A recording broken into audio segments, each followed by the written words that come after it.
sehat untuk kita semua. Puji dan syukur kita panjatkan kepada Tuhan Yang Maha Esa, karena atas berkat rahmat dan karunia-Nya kita diberikan kesehatan dan keselamatan sehingga bisa mengikuti presentasi pada saat ini dengan keadaan sehat walafiat. Sebelumnya perkenalkan, nama saya Maria Magdalena Fontaine Jawa beserta anggota-anggotanya. Yang pertama Dominika Alfiana Anu, yang kedua Heronimus Amekae, yang ketiga Erlina Ndaro, yang keempat Istiqlal Hasan, yang kelima Mersiana Aja Jogo, yang keenam Henry Kustala. Baik, di sini kelompok kami akan membahas mengenai politik desentralisasi dan otonomi daerah beserta mengapa Aceh, Papua, Yogyakarta dan Jakarta diberikan otonomi khusus. Selanjutnya saya berikan kesempatan kepada teman-teman untuk menyampaikan materinya masing-masing. Perkenalkan, nama saya Dominika Alfiana Anu. Di sini saya akan menjelaskan tentang desentralisasi politik. Desentralisasi didefinisikan sebagai penyerahan urusan pemerintah oleh pemerintah pusat kepada daerah otonom berdasarkan asas otonomi. Politik sendiri adalah proses pembentukan dan pembagian kekuasaan dalam masyarakat yang antara lain berwujud proses pembuatan keputusan, khususnya dalam negara. Dan desentralisasi politik merupakan sebuah bentuk dari pelimpahan akan kekuasaan yang berasal dari kewenangan ke sebuah bidang politik. Dalam hal ini, pemerintah pusat akan diberikan kepada pemerintah yang lebih rendah seperti pemerintah daerah. Tujuan dari desentralisasi politik adalah mencegah pemusatan keuangan sebagai usaha pendemokrasian pemerintah daerah untuk mengikutsertakan rakyat bertanggung jawab terhadap penyelenggaraan pemerintahan, penyusunan program-program untuk perbaikan sosial ekonomi pada tingkat lokal sehingga dapat lebih realistis. Selamat pagi, perkenalkan nama lengkap saya Erlina Ndaro. Saya dari kelas 4 A1 IP. Di sini saya akan menjelaskan alasan utama mengapa Papua diberikan otonomi khusus. Papua adalah sebuah provinsi yang terletak di ujung timur dalam wilayah Negara Kesatuan Republik Indonesia.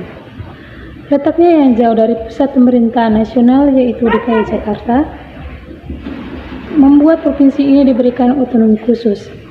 Secara arti, otonomi daerah khusus adalah kewenangan khusus yang diakui dan diberikan kepada provinsi tertentu untuk mengatur dan mengurus kepentingan masyarakat setempat menurut prakarsa sendiri dan juga berdasarkan aspirasi serta hak-hak dan dasar masyarakat. Dasar hukum otonomi daerah khusus ini tertuang melalui Undang-Undang Nomor 21 Tahun 2021 atau Lembaran Negara Tahun 2001 Nomor 135 dan tambahan Lembaga Negara Nomor 4151 yang telah diubah menjadi Perpu Nomor 1 Tahun 2008 atau LN Tahun 2008 Nomor 57 dan TLN Nomor 4835, sehingga aturan yang disahkan setelah masa reformasi tersebut mengatur segala kewenangan Provinsi Papua dalam menjalankan roda otonomi khusus. Selain sekitar 79 pasal yang menjelaskan tentang otonomi khusus, Provinsi Papua juga menggunakan peraturan perundang-undangan otonomi daerah yang berlaku secara umum bagi keseluruhan daerah di Indonesia.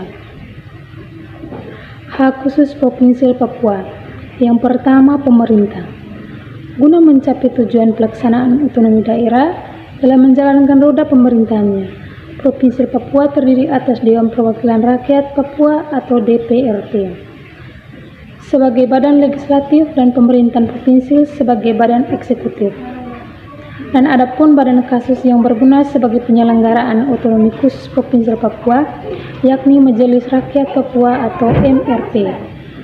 Badan ini merupakan representasi kultural orang asli Papua yang memiliki kewenangan tertentu agar perlindungan hak-hak orang asli Papua terlaksana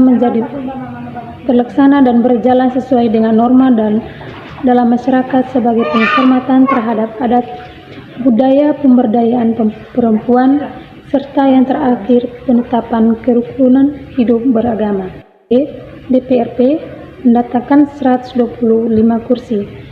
Hal ini dikarenakan jumlah anggota DPRP adalah 1/4 kali dari jumlah anggota DPRD Provinsi Papua sebagaimana diatur dalam peraturan perundang-undangan. Untuk tataran eksekutif, pemerintah Provinsi Papua dipimpin oleh seorang kepala daerah sebagai kepala eksekutif yang disebut gubernur, dan juga akan dibentuk oleh wakil gubernur. Dalam pemilihan gubernur maupun wakil gubernur, seperti daerah lainnya, tetapi ada penambahan syarat khusus untuk bisa menjadi gubernur dan wakil gubernur. Yang pertama, orang asli Papua. Yang kedua, tidak pernah dihukum penjara karena melakukan tindakan pidana. Yang ketiga, tidak sedang dicabut hak pilihannya berdasarkan keputusan keadilan telah berkuasa hukuman tetap. Yang keempat, setia kepada negara kesatuan Republik Indonesia dan mengabdi kepada rakyat dan rakyat Provinsi Papua. Yang ketiga, MRP. Badan yang satu ini berdiri dari orang asli Papua yang terdiri atas wakil-wakil adat, wakil-wakil agama, dan wakil-wakil perempuan yang sejumlah setiap perwakilan seperti dari total anggota MRP. Dan setiap pemilihannya keanggotaan dan jumlah anggota MRP ditetapkan dengan Perdasus. Untuk masa keanggotaannya adalah 5 tahun.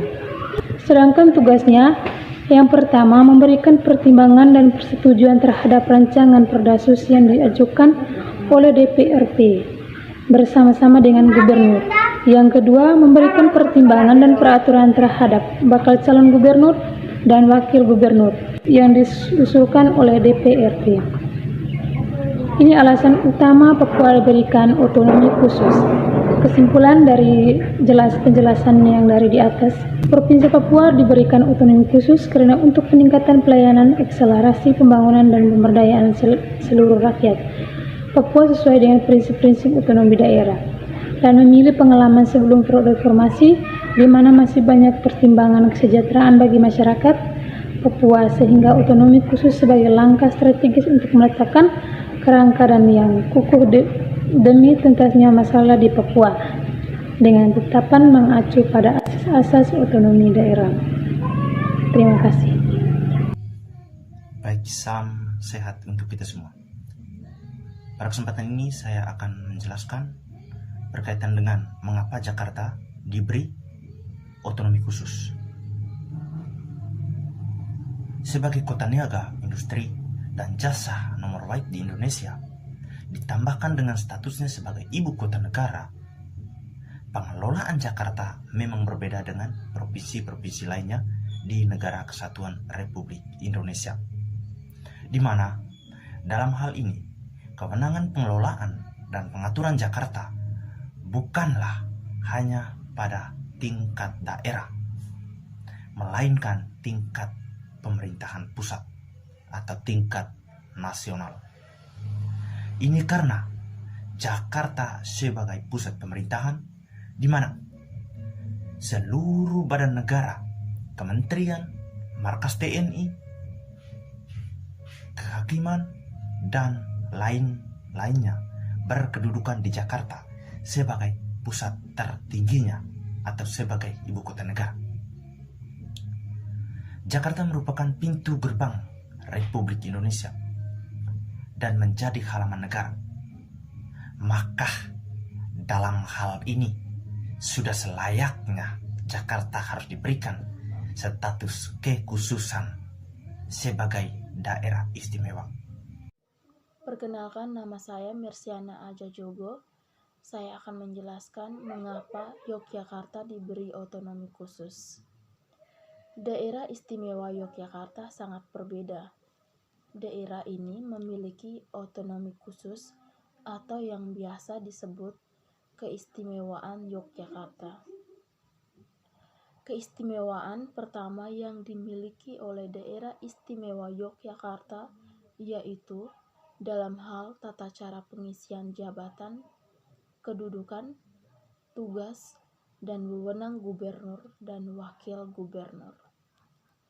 Dalam hal mekanisme pemilihan kepala daerah di Daerah Istimewa Yogyakarta berbeda dengan sistem daerah lainnya, di mana jika di Daerah Istimewa Yogyakarta sendiri menggunakan mekanisme penetapan, sedangkan di daerah lainnya menggunakan mekanisme pemilihan kepala daerah untuk memilih pemimpinnya.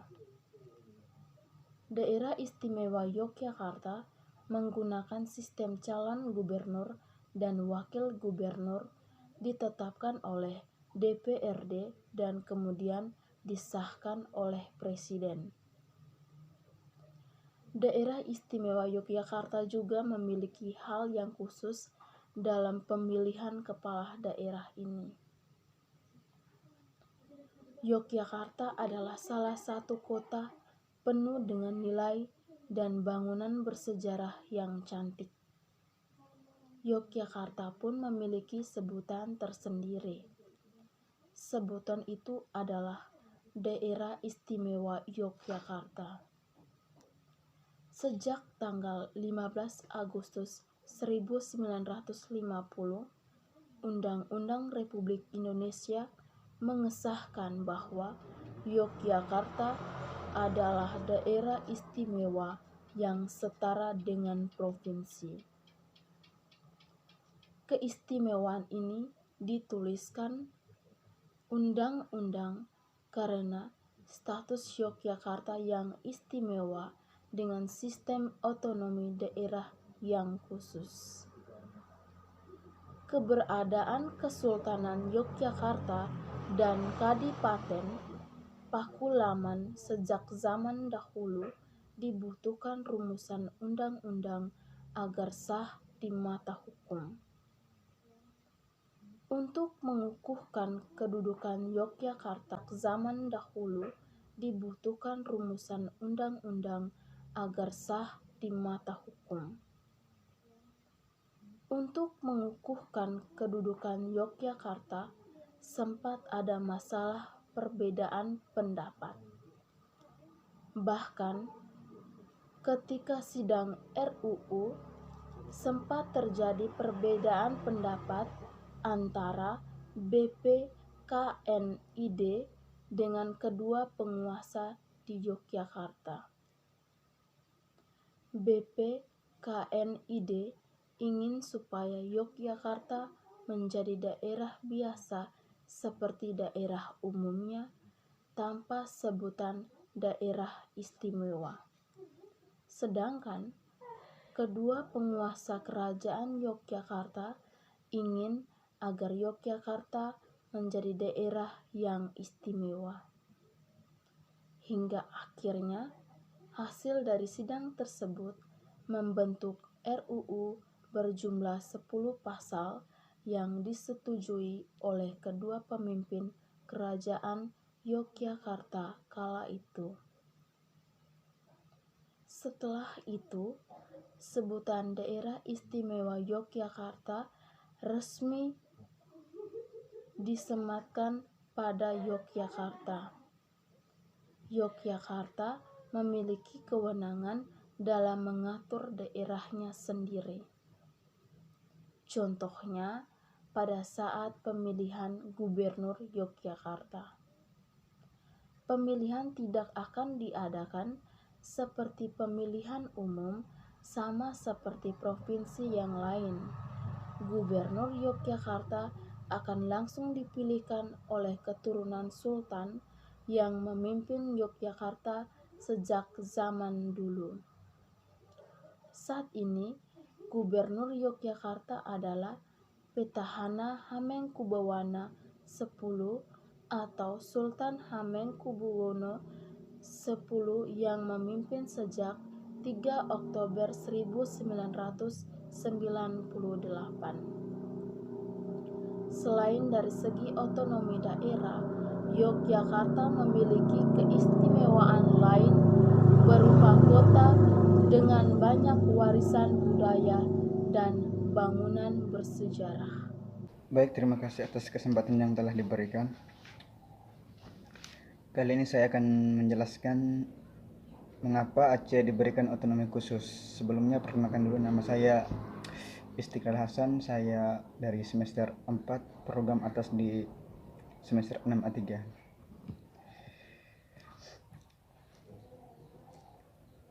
Kita masuk saja ke pembahasannya, mengapa Aceh diberikan otonomi khusus.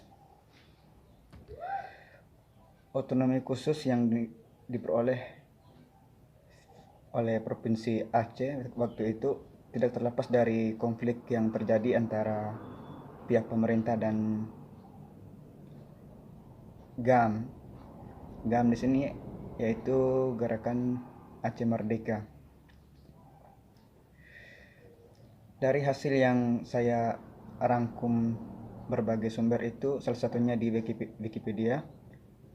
Di sana menjelaskan bahwa penyebab konflik antara GAM dan pihak pemerintahan Indonesia disebabkan oleh beberapa hal, yaitu salah satunya itu perbedaan pendapat tentang hukum Islam, terus ketidakpuasan atas distribusi sumber daya alam di Aceh, dan peningkatan jumlah orang Jawa yang ada di Aceh.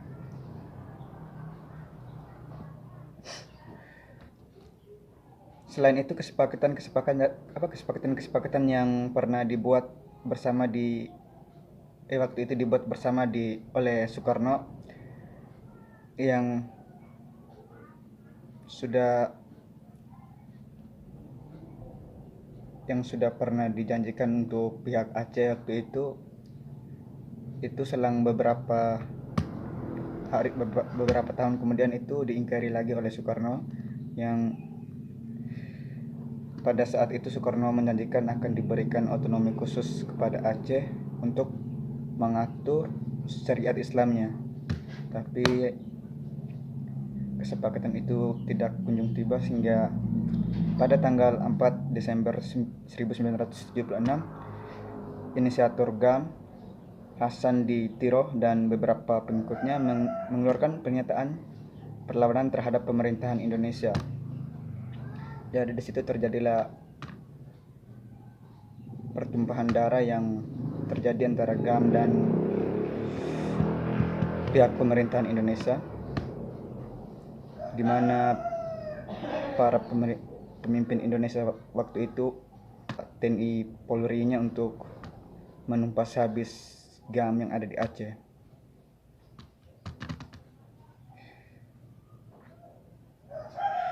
Namun setelah beberapa lama kemudian, ternyata GAM ini tidak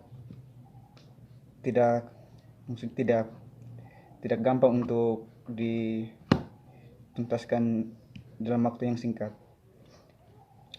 Ditambah lagi pada waktu itu, setelah GAM mendengar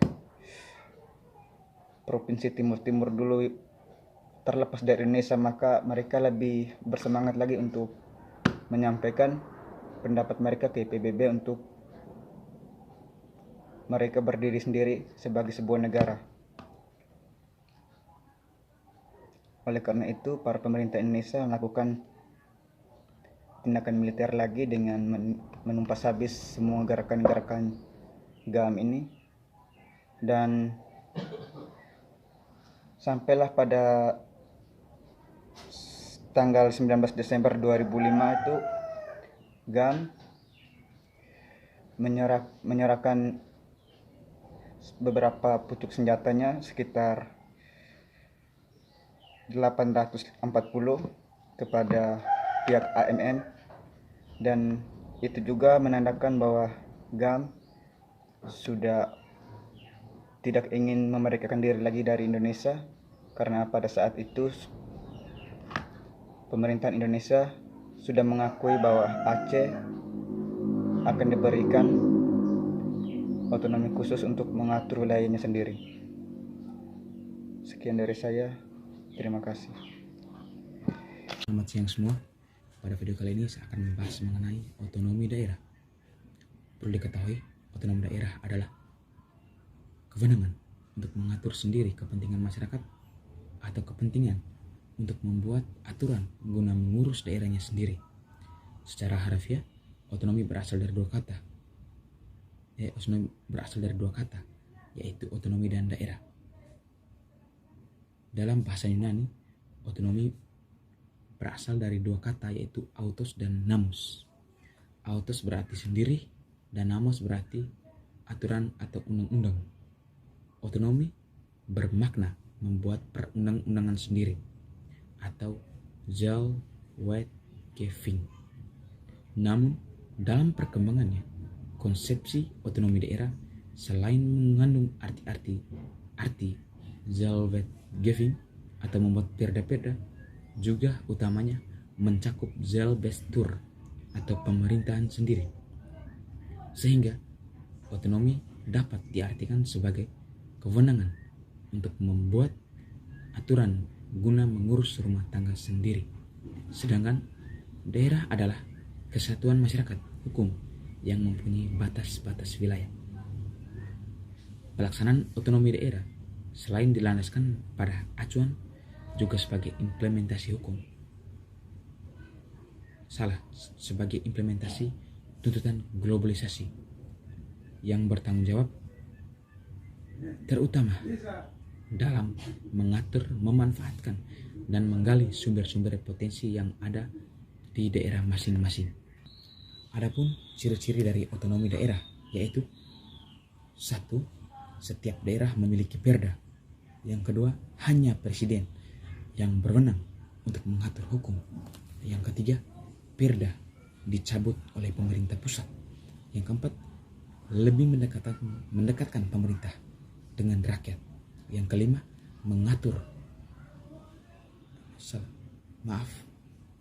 menguatkan rakyat melalui DPRD. Dasar otonomi daerah terutama dalam Undang-Undang Nomor 22 Tahun 1999 tentang otonomi daerah. Undang-undang ini disempurnakan dengan Undang-Undang Nomor 32 Tahun 2004 tentang pemerintahan daerah. Pemerintah daerah berhak untuk: yang pertama, mengurus urusan pemerintahnya sendiri. Yang kedua, memilih pemimpin daerahnya sendiri. Yang ketiga, mengelola kekayaan sumber daya manusia dan sumber daya alam daerah. Yang keempat, memungut pajak dan retribusi dari warga negara. Pelaksanaan otonomi daerah di Indonesia sudah diselenggarakan lebih dari 1 dasawarsa. Otonomi daerah untuk pertama kalinya mulai diberlakukan di Indonesia melalui Undang-Undang Nomor 22 Tahun 1999 tentang pemerintahan daerah yang hingga saat ini telah mengalami beberapa kali perubahan. Pelaksanaan otonomi daerah di Indonesia tersebut telah mengakibatkan perubahan dalam sistem pemerintahan di Indonesia yang kemudian juga membawa pengaruh terhadap kehidupan masyarakat di berbagai bidang.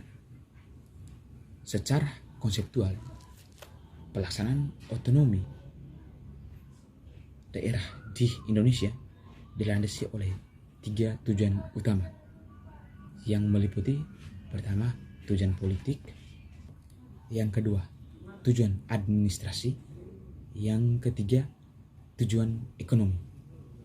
Hal yang ingin diwujudkan melalui 3 tujuan pokok tersebut yaitu: yang pertama, tujuan politik. Dalam pelaksanaan otonomi daerah diantaranya upaya untuk mewujudkan demokratisasi politik melalui partai politik dan Dewan Perwakilan Rakyat Daerah. Yang kedua, perwujudan tujuan administrasi yang ingin dicapai melalui pelaksanaan otonomi daerah adalah adanya pembagian urusan pemerintahan antara pusat dan daerah.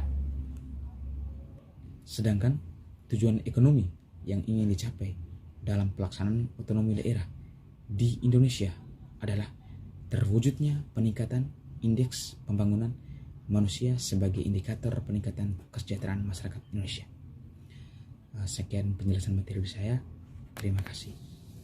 Demikian presentasi dari kelompok kami. Saya sebagai moderator mohon maaf yang sebesar-besarnya atas segala kekurangan dan kesalahan kata dari kelompok kami.